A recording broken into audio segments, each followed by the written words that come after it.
We take a closer look now at President Trump's meeting with Vladimir Putin with a woman who has extensive experience dealing with the Russian government.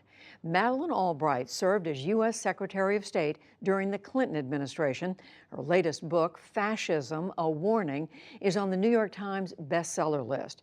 We spoke a short time ago, and I started by asking if she understands Mr. Trump's position toward Russia, given the clarification he said he was making today.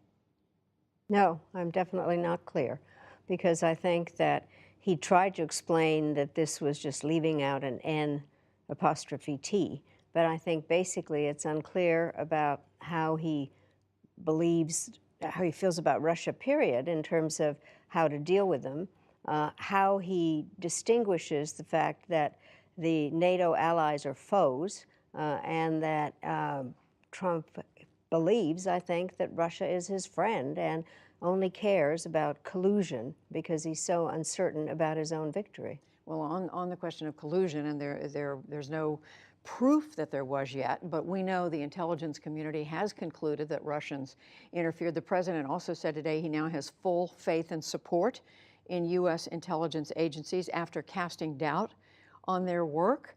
I mean, this appears to be another reversal. What do you make of that? Well, I think he must think we're genuinely stupid, because if one watched what he was doing in his press conference, he made it quite clear that he was believing Putin much more than his own people, that he was unclear about what his agenda was, period, and then just trying to persuade us that there was just a couple of letters missing. I just find it very strange that he has so little understanding of the fact of how he is coming across to the people of the United States and to people in other countries, because he believes that he's so persuasive. And I think that he's so unclear and is only interested in superlatives. That's all he ever speaks of, are superlatives. And I think he may, in fact, get his wish and go down in history as the least democratic president we've had. Wow, that's strong language. So if you take all together, Secretary Albright, what the president said today with what we've heard over the last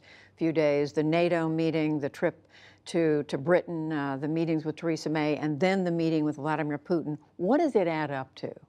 I think it adds up to total confusion about what the role of the United States is in this part of the 21st century, what our relationship is with our allies and with the most powerful military alliance in the history of the world, how we feel about what is going on with Russia, and what we think is the international system at this point. And I think I've just been in Europe for quite a long time, a couple of weeks, and our allies and friends are completely confused and want to know what those of us that aren't in the government anymore can explain to them about what's going on. And it's very, very hard to explain, frankly. What are the practical effects of this, though? We know the attitudes are negative. There's a lot of criticism of the president. But what does that translate into for ordinary Americans who are watching all this? Well, for ordinary Americans, I think that it really puts to doubt as to what the strength of America is. I have always believed that our strength is not only our value system and our diversity, but also the multiplier effect of having more allies than anybody. And so that brings that question into mind.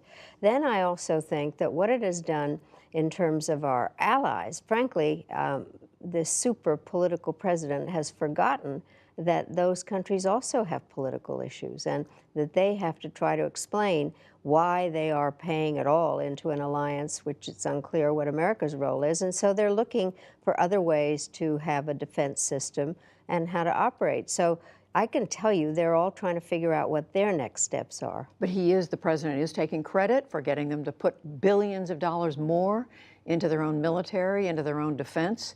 Does that not add up to at least a fairer equation for the military support of NATO? Well, I think other presidents have talked about it, and I think it's very important for our NATO allies to pay up. But just the tone of it, he had kind of bullied them into something, then he takes credit for it.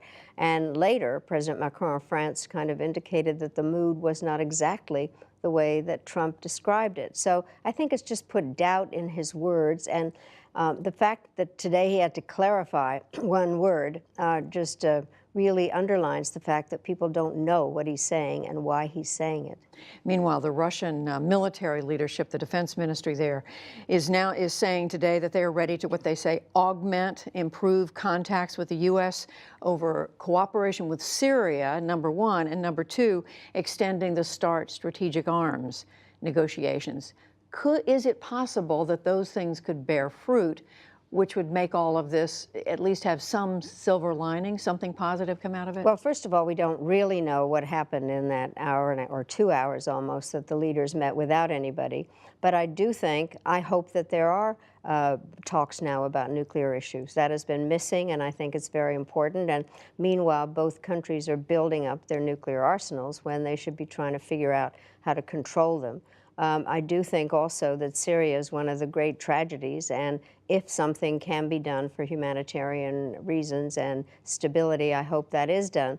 But you can't just say that the other things that happen have no importance. I mean, there are a number of things that were said that I think really make us wonder what his role is with the Russians and, frankly, what the Russians expect out of him. I have said now that Trump is the gift that keeps on giving to Putin. What do you mean by that when you say that?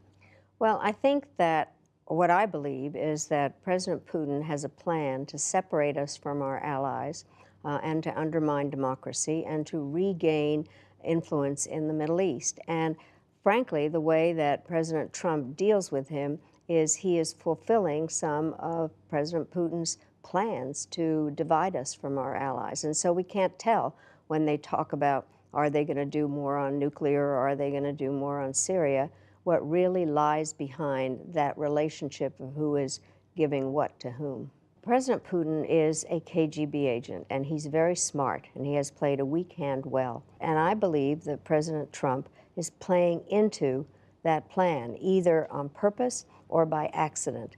But he is helping Putin get further in his plan to divide us from our allies. I've known you, Secretary Albright, for a number of years. You have worked in the government going back to the Carter administration, and over that time, you've seen the ups and downs of America's role in the world, American diplomacy. Do you see what's going on right now as something that can be fixed, that there's no doubt in your mind that the U.S. comes out of this and comes out of it stronger?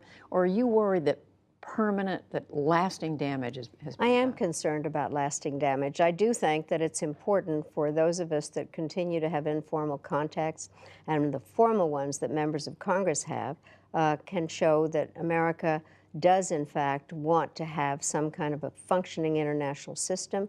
We don't have to boss everybody around. I think that what we believe is that we are better off with partners, but I am nervous that the longer this goes on, that it's harder to fix, and that the allies will take different roads and will decide that we are not dependable. That's kind of what some of them said, is they weren't sure they could count on the U.S. anymore, and that's the basis of the relationship that we've had since the end of World War II.